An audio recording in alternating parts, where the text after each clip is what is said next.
Good morning, everybody. We'll be discussing today the importance of class in the history of Coptic Nashville. So I'm just going to wait for a few folks to hop on, but I'll invite y'all to look at our Omeka site, which is actually linked in our bio if you want to go look at it. We are constantly updating it. So over the summer of 2021, it had about 67 sites, and now it's at about 83, and it's still counting because we still haven't gotten a lot in Smyrna and Murfreesboro. But we've added a lot of sites up north in Mount Juliet. So today I'm going to be kind of sharing an update on our map and then also discussing the importance of class to the history of Coptic Nashville. So I'll go ahead and get started, and feel free, folks on Insta, to join in and ask questions. I'm here for it.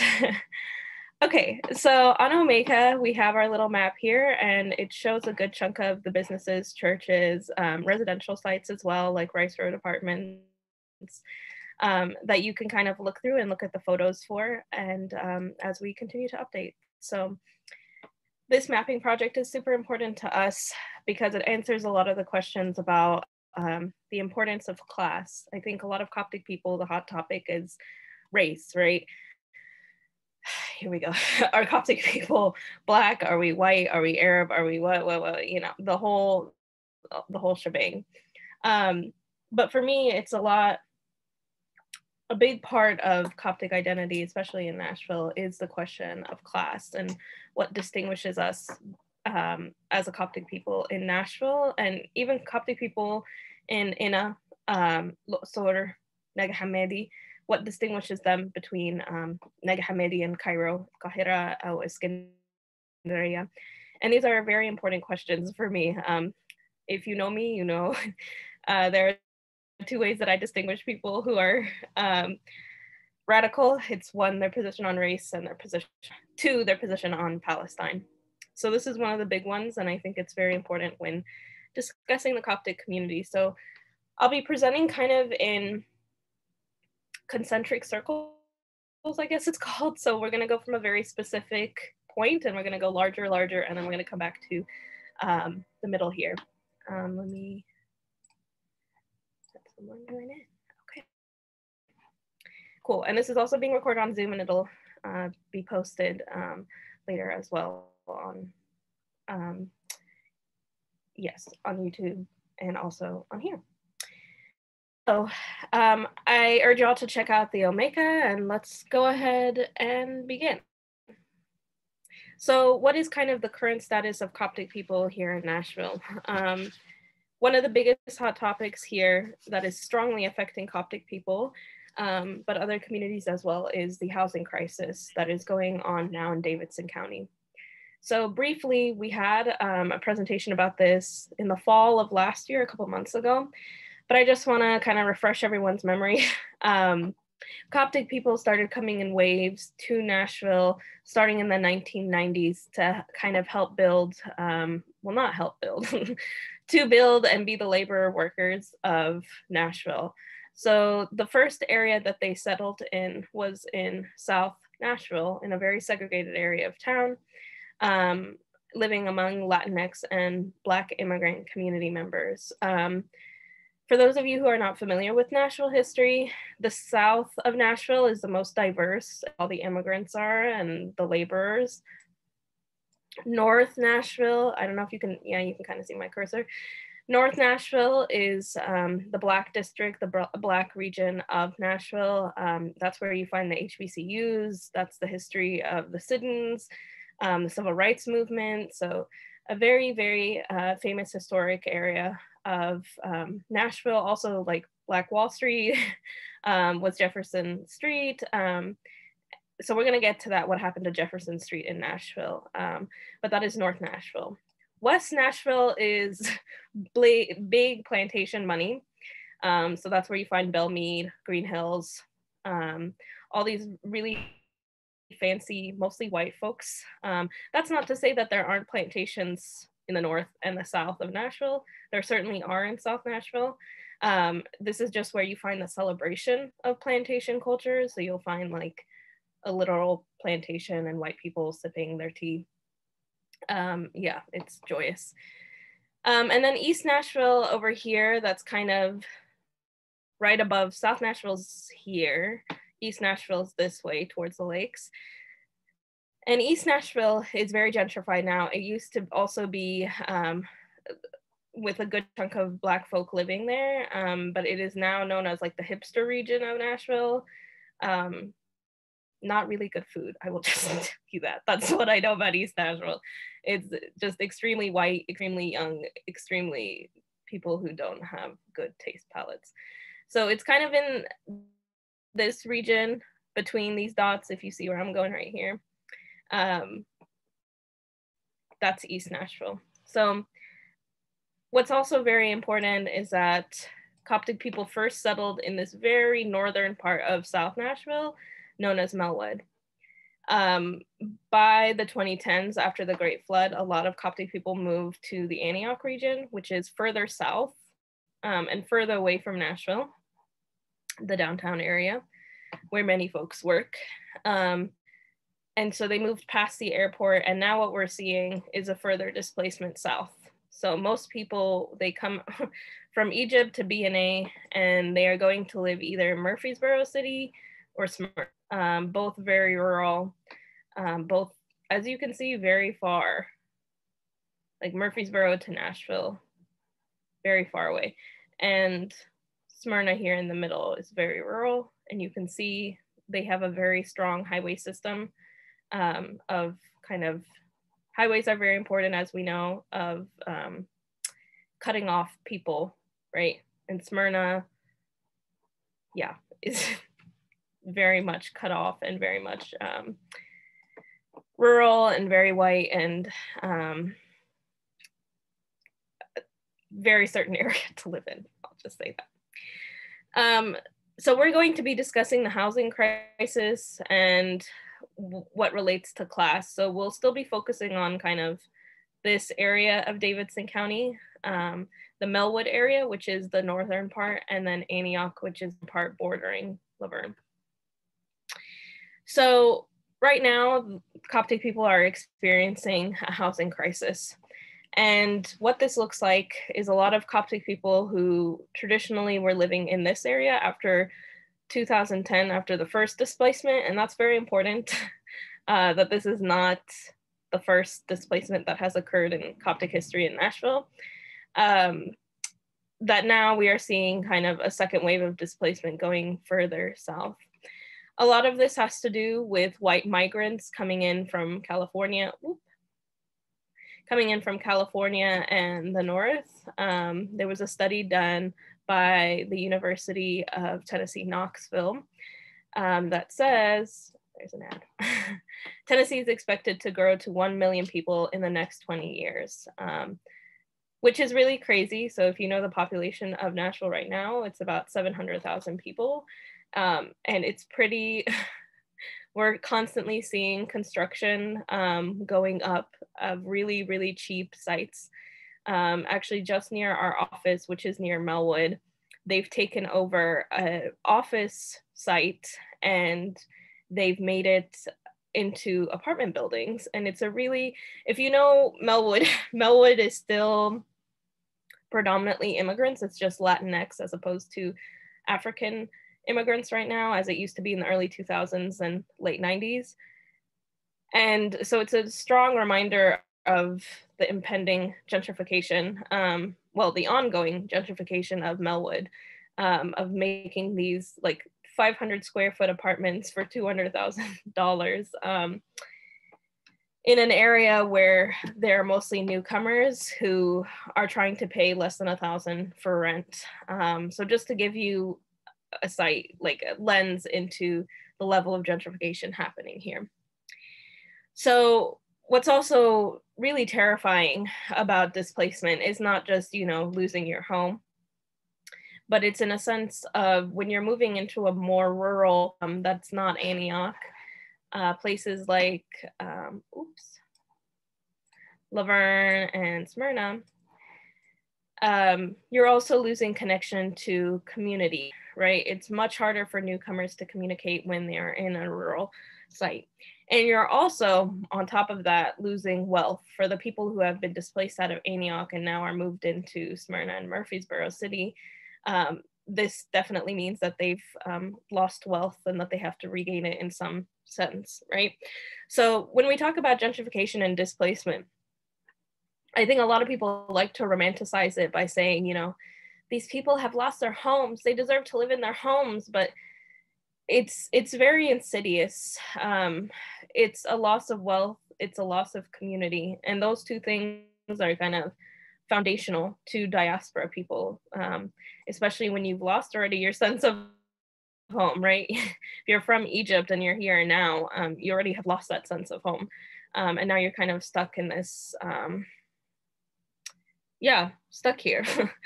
And so that's very important to kind of note about the severity of what's happening.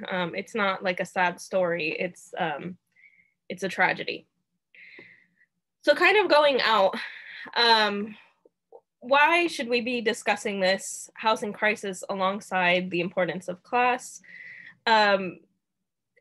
One, because one of the questions I get all the time is, why are Coptic people not fighting?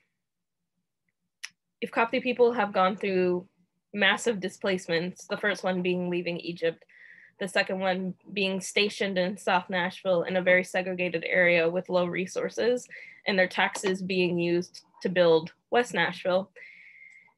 And then on top of that, being pushed after the Great Flood. And then on top of that, now being pushed when the white migrants are coming in and all the tech jobs are coming in. And we have to move into Smyrna and Murfreesboro. So why are Coptic people not fighting this? And that answer comes from what you just said. One, that Coptic people have been fighting for a very long time. And this is not their first displacement. So that is a very hard thing to grasp for people is, you know, my life is a life of displacement. So when you speak to many Coptic people, the response is, you know, just get up and go. It's easier. It's easier to just get up and go and do what they want instead of fighting. And that's very hard to hear, but that's also a very practical lens to what is going on, especially when you've had people who've faced several and numerous displacements. At one point, it just becomes, it is what it is type of mentality. It becomes a part of your identity and a part of your life to feel like I just gotta move on. So how did we, let's go to the larger circle. So we started at a very current kind of 2022, yeah, that's here, housing crisis. But how are we here? What started with the initial, first, the initial displacement from Egypt, and the second displacement into South Nashville, particularly Melwood. What is happening to our community that there's not a fight going on, that there's a sense of just get up and move, it's okay, you're gonna survive it? Well, to answer that question, we have to really focus on Southern politics. Really interestingly, actually, people hate it when I do this because, you know, Coptic people like to feel like Coptic people are one community, whether they're in Germany, in Egypt, South Africa, Bolivia, Australia. Coptic people like to feel that, yes, that's also, yes. So yes, Tennessee also does not have a right to counsel if you're evicted. And Tennessee also has like horrible Metro codes accountability, and Metro Council is friends with developers. So you can't go to Metro Council, which is Davidson County is a metropolitan, meaning that the city of Nashville and the county of Davidson County are one government. So it's a very nasty, yeah, it's a horrible government. Anyways, that means that all 700,000 peoples living in Davidson County, whether they live in Antioch or they live in Bellevue, pretty Bellevue with the plantations, they all have to succumb under one government. So there's not a lot of representation, and the representation that you do get, it's all stationed in Nashville, and you have to kind of, people in Antioch have to compete with people in Bellevue who are much louder, much wealthier, and have a lot of time to scream at Metro Council members. So a lot of it also has to do with the law, and Tennessee is also one of the worst states for workers. So there's a lot going on here in terms of how workers and folks who want accessible housing and affordable housing can get that because it's extremely difficult. Like, the law in Tennessee does not want people to live in general. And surprisingly, Nashville is known as kind of a progressive center, but it's, yeah, that could be spoken to a lot. So it's very important to kind of couch Nashville within the Southern context. And like I said, a lot of Coptic people don't like to see that. A lot of Coptic people like to sense, just like any ethnic group, if I'm Coptic in Nashville, I can be the same. I have the same context as someone in New Jersey, in Atlanta, Florida, Texas. But that's really not the case. This is a very particular Southern context, and also a very certain class context. So Coptic history really has been shaped by two things in Nashville. One, segregation, like most immigrant communities, and two, economic exploitation. So our folks were brought here to build the economy here, because this was right after the civil rights movement, right after the 80s, where the corporations were coming, and I'll discuss that a little bit more. And they needed bodies. They needed human labor on the ground. So even starting with like Nixon and Reagan, way back before Coptic people even came to Nashville and Tennessee, what was happening in the South was, you may have heard of it, the Nixon Southern Strategy. And this is really important because there's a class element to this. Nixon's strategy, back when he was running, there were a lot of Democrats back in the South, right? And of course, Nixon is a Republican, and Nixon's strategy to win the South, to move it from a Democratic region to a Republican region, which we all know is the case today, right? So all of us kind of take for granted that the South did vote blue for a very long time, and it was only during the Nixon era that we find it shifting. And he did this by appealing to working class white people and aligning them with the upper class white people. So he played on racial stereotypes and this idea of, like, again, we have to fight Black people, we have to fight Latinx people, who were the majority of immigrants at the time coming in order to get your jobs back, right? We hear a lot of this narrative still today, right? Like Trump saying China is taking your jobs, all the fear around class that are actually not really about, working class rights, right? But the Republican Party is able to position itself as a working class party because of Nixon's initial Southern strategy. And Nixon, as you all may also know, was also a huge proponent in keeping schools segregated, right? Because he knew that was an issue for working class white people who found it very important to distinguish themselves from people of color and Black people in particular at this time in order to gain visibility and their rights. So this is a very interesting case study during the Nixon era and his Southern strategy of how to make working class people, how to pit people against each other. And there's a really great documentary that you can actually find on YouTube. Let me pull it up real quick, just so everyone can see it. If you go to YouTube, okay, By Design Nashville, you can get a little bit of this. It's a whole documentary. It's about 56 minutes, and you're gonna listen to historians in Nashville discuss the school segregation period and the roles that US presidents had, particularly in shaping Nashville. Nashville was the first to begin the desegregation process, and it took years and was really nasty from the white angle of how that was treated and how Black children were treated in that. Of course, after Nixon came many other Republican presidents who kind of did the same narrative. And you can find the same narrative even today, right? Trump did very similar conversations.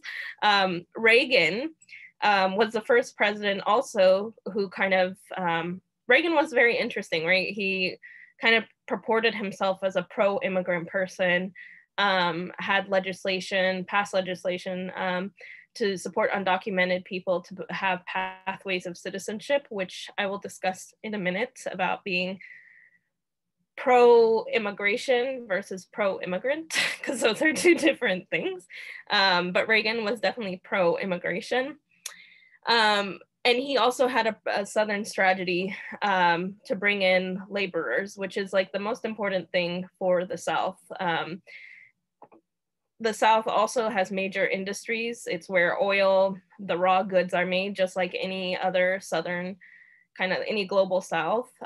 So it's very important for US presidents to make sure that there are laborers coming in here. So Reagan was very big on creating programs to ease pathways between Mexico and Central America to come in and to work in the fields. So this is because this is a very long history of US presidents being directly involved in immigration and being quote unquote pro-immigration, but not pro-immigrant. So we're gonna fast forward to kind of the third Republican president that I really wanna highlight, who's also known as a pro-immigration person. I once had someone here in Nashville who works at a very prominent nonprofit here that works with immigrants say to me that all they care about is candidates who are pro-immigrant. Doesn't matter if they're Republican or Democrat, doesn't matter how they feel about healthcare, schools, they just want them to be pro-immigrant. And yes, yeah. And I thought about that for a really long time. This happened years ago because I was like, that's so odd. But someone could be pro-immigrant, but you know, it's the same thing as like, I'm pro-slavery, right? I want slaves to come into the United States to work, but I don't want to clothe them. I don't want to give them housing. I don't want to give them freedom. I don't want to give them access to their families. I don't want to respect their language or their culture. I just see them as coming in to do my bidding, right? Because then at that point, you know, that's great, right? Anybody is really and truly pro bringing in somebody to quote unquote help you, but that's really not what's happening here in the United States. The United States has used its immigration policy and continues to use its immigration policy to uplift a plantation economy in the Southern United States. So Nixon used that in particular for the segregation period to pit working class Black people against working class white people. Exactly, yes, it's like they're pro-life, but yeah. And it's also like the pro-lifers, right? I don't want to get into abortion, but they've also severely mislabeled themselves, right? And their agenda. Pit Black working class against white working class, and then Reagan coming in and pitting Latinx with Black workers with white workers. And so Bush came in and said, how about we make this spicier? Bush the father in 1990, and he passed a significant legislation that will transform Coptic history and also transform Nashville. And mind you, Nashville in the 1990s was going through like a recession. So this city was not doing too hot. Nashville had been through, well, actually, let me save that. We're gonna focus on Nashville in a couple of minutes, but I wanna finish Bush first. Wanting immigrants for cheap labor while simultaneously, scapegoating them as stealing, yeah. We love to see it, that's the US narrative. Yeah, there's a lot to be said about how insidious US immigration policy is. It's really terrible. So George Bush the father, who also was a Southerner, right? And it's also important to note, right? Like, I want to go back to Reagan, because people always are just like, you know, Reagan, this great Republican, but Reagan also passed one of the most comprehensive anti-gun laws in the United States, because he was afraid of the Black Panthers and their ability to access weapons, right? And Black people in, right, post the civil rights movement. So he passed one of the most comprehensive anti-gun laws. So it's really interesting when we assume Republicans are X, but what tends to happen is not that. And both the Republican and Democratic Party are really, they don't have platforms other than to retain power, and retain power here in the United States.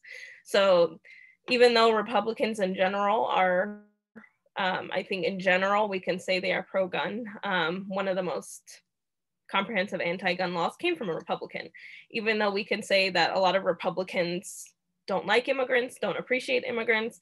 It is Republicans who have passed the most legislation that brings in the most immigrants. So in 1990, George Bush the father passes the Immigration Act, which is this huge bill, and it introduces quote unquote,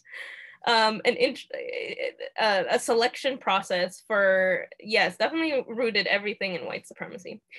It introduces a selection process for immigration, right? So it gives quotas to certain countries and says, from these countries, we're going to accept X, Y, and Z immigrants. And so this process is called the lottery visa. And this is super important because this is how the majority of Coptic people came to Nashville. So the lottery visa starts off as you applying to come to the United States. And the idea is that it is a lottery. It's random. The United States will randomly pick people and invite you to come, right? After like 5 years of your application processing.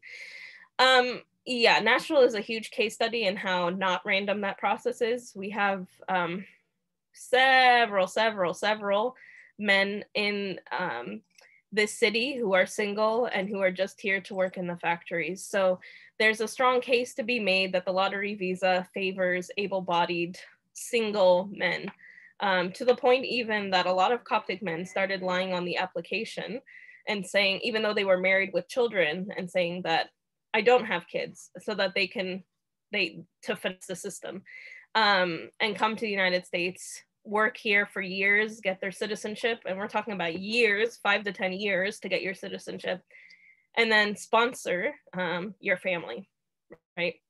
So a good chunk of folks here, especially men in Nashville, came here through the lottery visa, and then you'll find their families came through sponsorship. So I would say it's about 50-50.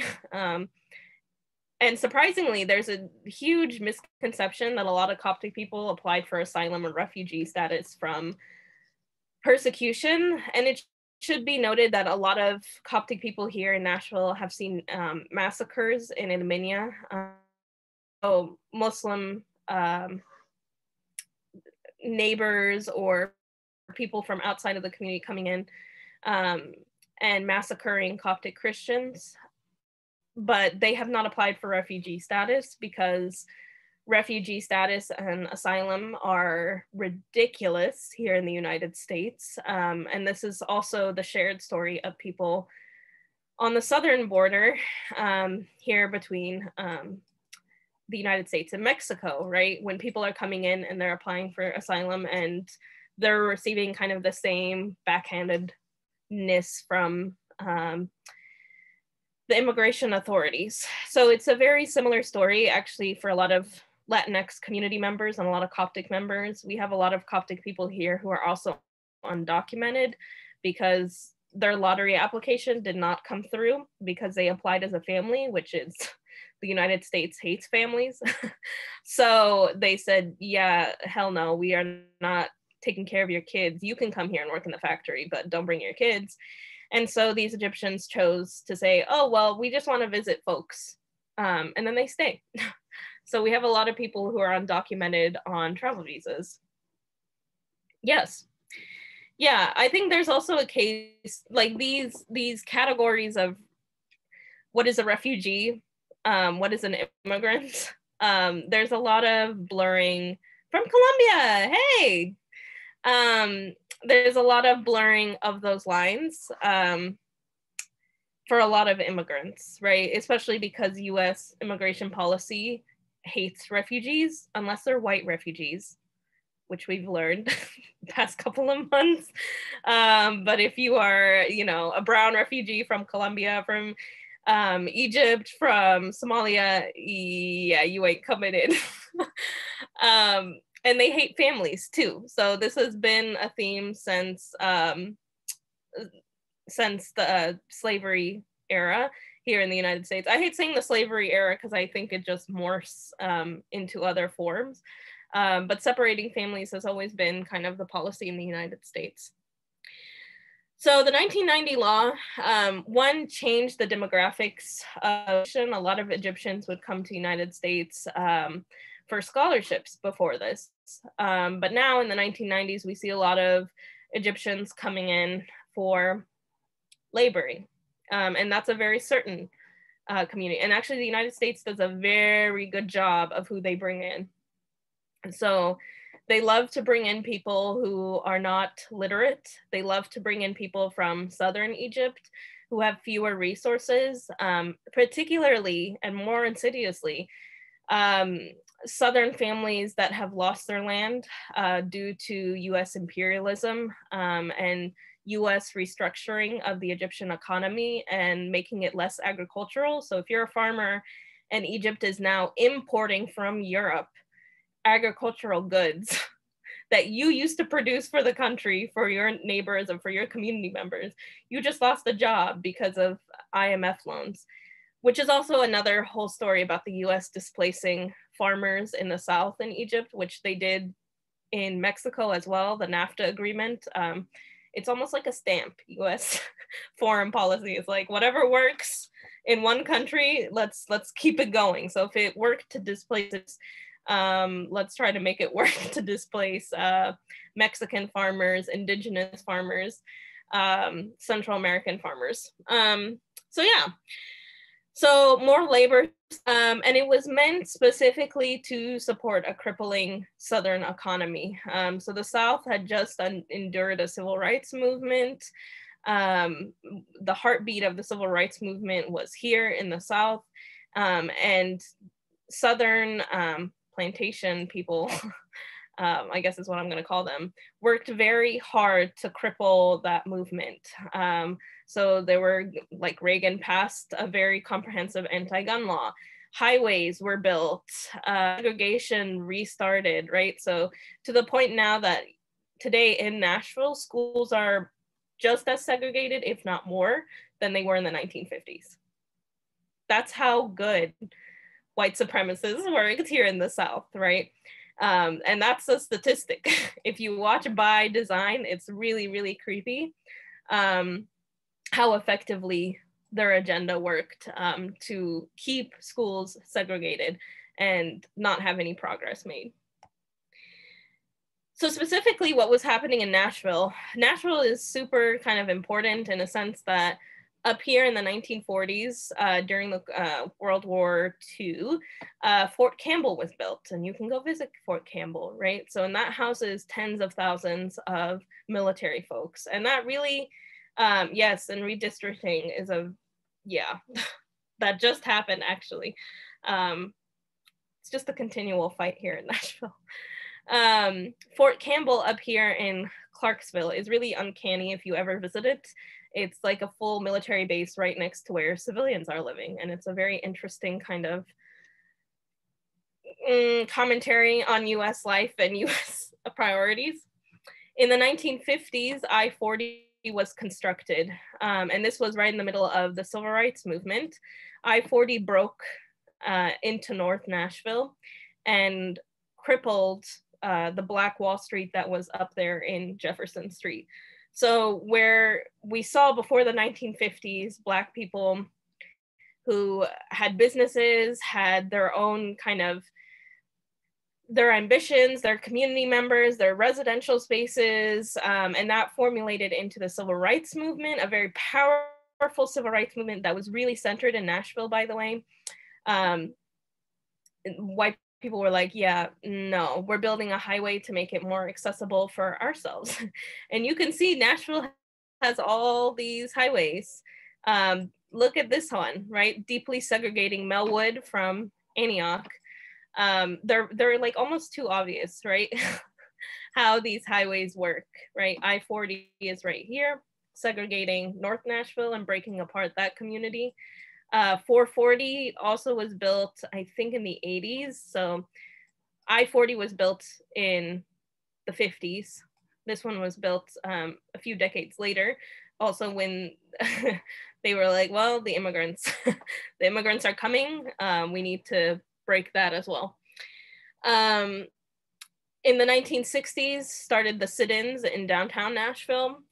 In 1968, the assassination of Martin Luther King in Memphis. Where's Memphis? It's past here. In Memphis, Tennessee. In 1975, we have the TVA getting started. The TVA is the Tennessee Valley Authority, which is the largest nuclear power, non-communist nuclear power, and that's in Tennessee. It's in Oak Ridge, I believe is the big. Oak Ridge is here near Knoxville. So you can see a lot of things going on, right? There's a new military base here in Tennessee. We have severe segregation, violence, civil rights movement. We have assassinations happening. We have the largest nuclear power coming up in Tennessee. In the 80s, as you know, the civil rights movement kind of takes a breather. A lot of corporations like Nissan and GM, they abandon Detroit and they come down to Nashville. And Nashville has a history of trying to be very welcoming to dealers. And actually just recently, if you've been following the news that I've been posting, down in Mason, Tennessee, near here, near Memphis, in the Mason, Tennessee area, Ford right now is trying to take over a predominantly Black city, Black town called Mason, to take over their government. So this is, you know, corporations and governments here in the United States are the same thing. So this continually happens, right? So these new corporations in the 1980s settle in Nashville and get very comfortable with council members and governments here on the state and local level.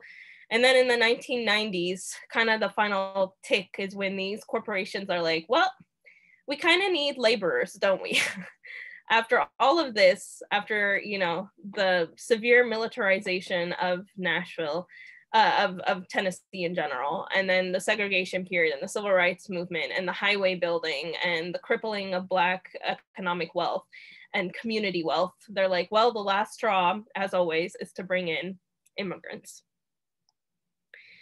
So that is where Coptic people are introduced. So in the 1990s, Coptic people came through, they actually still came to New Jersey, which was a hub. But of course, a lot of them were unemployed up in New Jersey. This is a huge Coptic community up north. But folks were not finding jobs. So someone in Tennessee named George Hanna decided to connect with the priest up here. I passed New York, didn't I? New York and New Jersey, decided to connect with a priest up here and say, hey, Opryland, a big resort town here that is losing money and is also, nobody's listening to country music anymore, is in need of laborers. And so he drove up and he got hundreds of families and individuals and he brought them down, and lo and behold, where did he place them to live? If not Melwood. Melwood, oh wait, this is Melwood, this is BNA. Melwood. Why? Because Melwood was right next to Briley Parkway. just like 5 minutes. And it's also on a bus line. And so you can take Briley Parkway up to, is this Gaylord? Yes, Gaylord Opryland, up north here. So it was a very easy drive, but also keeping the immigrants a little further back because we don't want to see them, but we want to make sure they're housed in a way that they can get to work on time. And so Gaylord Opryland, kind of a dying resort at the time, because country music, who was listening to country music in the 1990s? That was not the theme. Brought in specifically Coptic, Somali, Ethiopian laborers to do this work. Yeah, Pyramids Cafe. Yes. Yes, they're actually a huge chain here and owned by a Coptic person, believe it or not.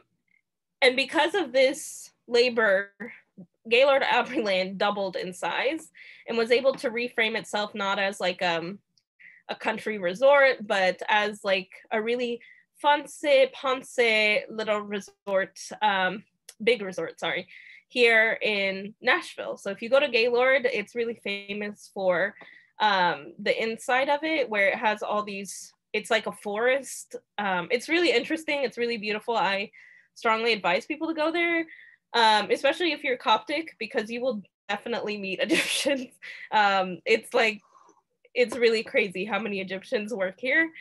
And that's always the experiment that I give people is like, if you are coming to Nashville and you're not from Nashville, go to any hotel downtown or Gaylord and count how many Egyptians you run into, because people will always say, I didn't know there were so many Egyptians. I didn't know, because they always racialize us as Latinx. But yeah, there's a ton of us.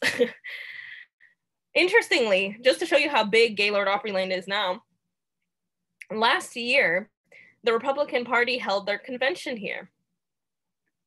Yeah. So Mitch McConnell was having his little convention here, and Coptic servers were actually serving him drinks. And that's how I found out. And I was like, wait, Mitch McConnell was here? And they were like, yeah, we were under orders not to tell people, blah, blah, blah. But little, just to show you how much, like, you know, this is not a story, like when people localize a story and say like Nashville history is about Nashville or Coptic history is about Coptic people, you're missing a lot of the story. You're missing a lot of the intersects, right? In 2019, Mike Pence, the vice president at the time, came to visit Tyson Factory in Goodlettsville, which is north here. It's around here, Goodlettsville. I don't know if you can see. It's near Hendersonville, so it's over here, where there are a lot of Coptic people employed. And he looked upon the workers on his, like, I don't know, the little, where the supervisors watch everyone pluck chickens. Yeah, right before the pandemic, where hundreds of Coptic people died in that same factory. So yeah, and Tyson Factory came to Tennessee after the 1990s, in the early 2000s, because of these African laborers, because of the Copts, Somalis, Ethiopians, and also the Latinx community that lives right next to us as well. And they said, let's tap into that. And their first factory was here in Shelbyville. Shelbyville now is almost 20% Latinx. And I think the other huge demographic is Somali and Egyptian that have moved all the way out here, from all here, they've moved all the way down here, right? To work in this factory. And then Tyson Factory in 2011 opened up the Goodlettsville factory, which has been extremely chaotic for our people. In the 1990s also, going back before Tyson, BNA used to be this small little airport, mostly for like private visits, right? And when the Coptic, Ethiopian, and Somali peoples and Latinx community members came through in the 1990s because of the Immigration Act, this airport doubled in size. In the early 2010s, it became an international airport, but the only international flights you can take from BNA are to the Caribbean. But in the early 2010s, they added one non-Caribbean international flight to London. And that is because over the summer, hundreds of Coptic people, because there isn't a direct flight from BNA to London, they either go from BNA to New York, London to Egypt. But some people who have kids are like, that's too difficult. They will drive down, they'll hire a taxi and they'll drive down to Atlanta's airport and take a direct flight from Atlanta to London, then from London to Cairo. So to make sure that they're getting that money at BNA, they created an international flight to London. And a lot of that has the influence of immigrants who are from Africa who need the London connection in order to go back home. And when I say hundreds of families over the summer go to Egypt, that is not an exaggeration. When I would teach Sunday school, every summer my class would be split in half because half the kids would be gone because they're going to see family, because that's all the working class people save up their money for. They have to save up to go see their family. The hotel industry as well got a boost. So before Nashville, nobody really came to visit Nashville. What is there to see in Nashville, right? Some civil rights museums, there's not much to see. So when Coptic people began working in these hotels, namely the Omni, Lowe's, a lot of the Marriott luxury hotels, this place started booming as well. And something that the employers took advantage of, and this is something our board member, Veronica Nashid, can also speak to. She did a lot of housekeeping, organizing in Nashville when she was here, when she was working for Workers' Dignity. And one of the things she noticed, because this was her passion project, was folks who are working in housekeeping, was that these employers in downtown Nashville at the Marriott and the Hilton specifically divided workers up. So she would say, she would look at this hotel building and you would see through the glass, Coptic women are on one floor. Latinx women are on the floor above them, or on just a different floor. And then another floor, you would have all the Black housekeeping folks. So these hotels and these employers are not innocent in any sense. It's not a coincidence that when we get the immigration bill or law in 1990, that we see the surge of immigrants coming to Nashville, and that we see the surge of the economy in Nashville also. And that we see kind of the deliberate pitting of Latinx, Black, and Arab workers on the ground. And this is also very important because remember, I started off with the question, why do Coptic people not fight the housing crisis? Why are they not fighting? Why are they not speaking out? When there's an issue in schools, why are Coptic people not fighting? Why are they not defending themselves? And this goes back to decades of ethnic pitting from employers, and this goes back decades of displacement. So, you know, and it becomes, like I said in the beginning, it becomes your identity now, that bad things happen to you, that you're not well connected to your community, and that you feel displaced, and that displacement is a part of your life instead of something that happens to you and wrongfully happens to you. So I'm going to kind of end here by doing a few final notes about this. So what does all this information mean? We went kind of all over the place with, you know, Nixon, Reagan, Bush, the 1990 Immigration Act, all these employers. Obviously, the new employers of Coptic people now, besides the hotels, right? Coptic people are still very active in the hotels, but obviously Tyson Factory up in Goodlettsville, up north here. And two major employers who are here in Laverne, Asurion, which is the factory where Coptic people and other immigrants as well are fixing your phones, your iPhones. And also Cinemax, which is the mattress factory, and Nissan, which is actually in Smyrna. So more and more factories have come here in the 2000s because of immigrant labor, and more specifically, the Egyptian labor that is here. So what does all this information mean? One, there's a reason to why immigrants don't fight. It becomes a mindset, and it becomes something deeply ingrained within you when you've been displaced so many times, and you've been abused by so many people, that you begin to think that I have a right to be abused. If everyone's abusing me, that must mean that there's something wrong with me. And this is something you hear from a lot of Coptic people in my interviews, especially when I did them back in 2016, that summer. That was a huge common theme. That was something continually people were saying about themselves. So imagine if someone believes that they are wrong, that they're the ones who are not being productive or being helpful to society when they're the ones building this society. So that is why I always stress class when I'm talking about Coptic Nashville, because it's extremely, extremely important that Coptic people embed a new narrative about themselves. That narrative specifically being that they built this city, and that, yeah, that they built the Sojourner identity. Yes, yes. Yeah, and that's also a huge cultural thing too, is that Coptic people on top of that already have the mentality that suffering is good. So, you know, to top that with like, you know, people suffering and mistreating you is to almost validate, you know, your existence. And this is an extremely problematic stance that the church has, that I have a lot of difficulty with. Is that martyrs are all good and fine, but you know, what about the people who really wanted to live? You know, we can't all be martyrs, nor should we all be. And I'm hoping that really Eid Mahabba can change that narrative as we get into more housing rights and workers' rights advocacy.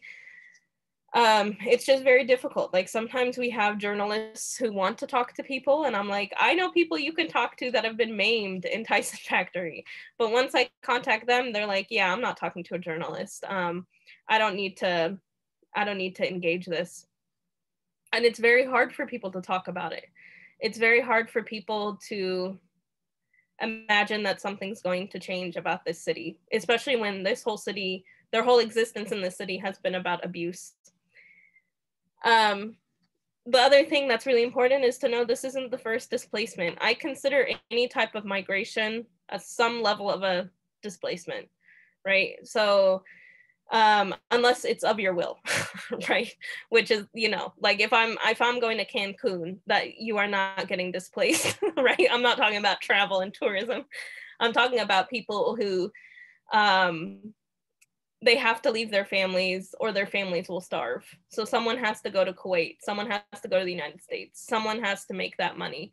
And I really want to notice that because, and you know, name it, because I'm even reading a book right now and it's called The Ungrateful Refugee. And the author pits economic migrants, which I think, you know, most Coptic people would be. And I'm really sick and tired of this narrative too, because I hear it all the time, against refugees, right? So people coming out of conflicts and wars are somehow more deserving of empathy than someone who's coming from imperialism, right?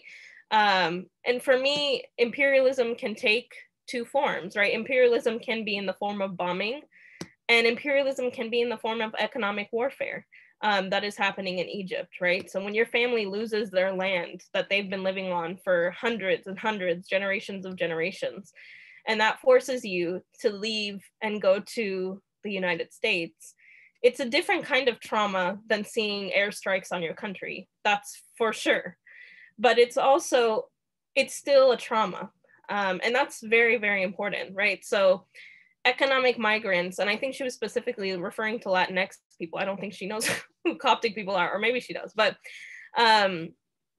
you know, economic migrants come from traumas that are equal to, but are not the same. That's kind of right, the important term here, to wars, right? Because war can look differently in places, whether that be the NAFTA agreement with Mexico that displaced many farmers, or that's the airstrikes in Syria.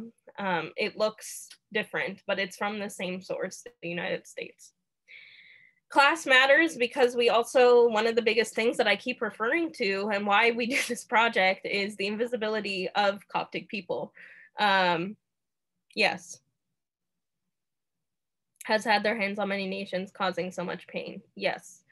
And they can't do it all in the same way, right? So if they bombed every single country, that would not be a great PR strategy. So what they got to do is they got to bomb some countries, and then they got to tell the other ones, we're going to help you fix your economy, and then completely destroy it, right? And take your homeland away from you, and take what you've known, your culture that is, you know, derived from the land away from you. And that's also a very important point because, you know, that goes back to Palestine, which I said, you know, the two ways I know if you're a radical is your position on class and how you discuss class, and your position on Palestine. And Palestine was not only fought by war, but also, yeah, they tried fixing the war on drugs in Colombia.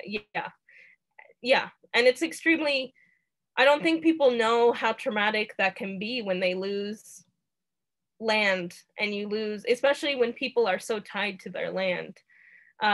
You know, your calendar, your history, your language is tied to that land, and you've lost it. You know, it's very traumatic. Very traumatic. And you see that here in Nashville. A lot of Coptic people have little gardens in the back of their houses because that's what they're trying to recreate. They're trying to recreate that agricultural world that they grew up in by the Nile. But of course, yep, they're stuck here in this world. Yeah, so class matters. Class is very important, and class shows you why do people have visibility and others don't. So for instance, Nashville has a very huge indigenous community as well from Central America.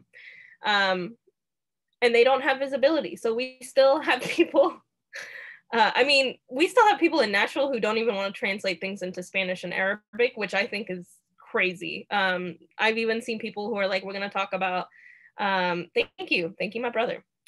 I've even seen people who talk about immigration policy, and it's all in English. And I'm like, why would you not have Spanish and Arabic here? I feel like the people who know a lot about immigration policy firsthand, what is sponsorship, how evil is sponsorship, how evil is the lottery system, how evil is the refugee system here in the United States, and the resettlement process, would be immigrants themselves, not professors from Vanderbilt. But yeah, class matters, right? Because we give way too much authority to people who, you know, graduated from Vanderbilt than we do actual immigrants who are on the ground working at Tyson factory. Than we do them to people who don't speak English. God forbid. And the last thing is that US policy, immigration policy continues to separate families. It holds a lot of the same economic principles that it did during the plantation era. If you live in the South, you see a bunch of plantations. When you go to Tyson factory, you go to Surion, you look outside of these factories, they hold the same kind of morals and systems that these plantations did. They have someone overseeing the laborers as they come in. They have a whole check-in process designed to see who's leaving, who's coming out, but they don't give PPE. Yeah, they don't give resources to their community members because they don't want them to speak English and to be able to negotiate. So I'll leave y'all with that about how much Coptic people are now part of this story of the plantation economy here in the South, a part of segregation. And I wish that when we're discussing the present crisis that is upon us, this housing crisis, thank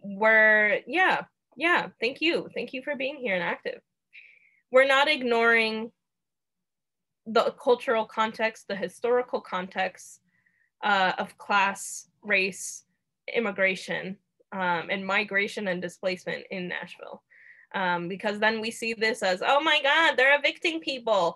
They're coming after the immigrants and the Black people, right? And that's not what's happening. That has been a constant theme year in, year out of existing here in the United States. So combating it is not, you know, Jim Schulman of the, what's he called? The Metro Council doing a meeting in the Nashville Public Library in downtown and saying, hey, I know all the evictions are happening here in South Nashville, but I want you to travel a good 10 miles. Oh yeah, and you're gonna pay for parking maybe, or, you know, figure out the free parking area. But yeah, I wanna discuss with you. I wanna discuss with you your trauma and your displacement up here. These aren't solutions. These aren't solutions that I engage with, and I don't think other people should engage with. And it's part of the continued history of oppression and disrespect and dehumanization that we are seeing. So if y'all have any questions, you can, or comments or concerns, you can definitely connect with me. I'm hoping to do a lot more of this over the summer as well. I will be posting this on our website. If you go to In Mahabba, you can find our oral history project, which will connect you to this map. Actually, let me show you that real quick before I leave. Arabi, English. Actually, now this is gonna be a test, because do I know where it is? Programs, we're gonna scroll. Yes, oral history project. This website is such a mess to navigate, but it'll take you here. Or it'll listen to public interviews, engage, here's more information. Yeah, I need to fix that though. Okay, I'm gonna have a website day. You can listen to more interviews as well if you wanna listen to community members. And I will be adding this as well. All right, friends, have a great day. I've taken up a lot of your time. And yeah, be safe. Is it online? Yes.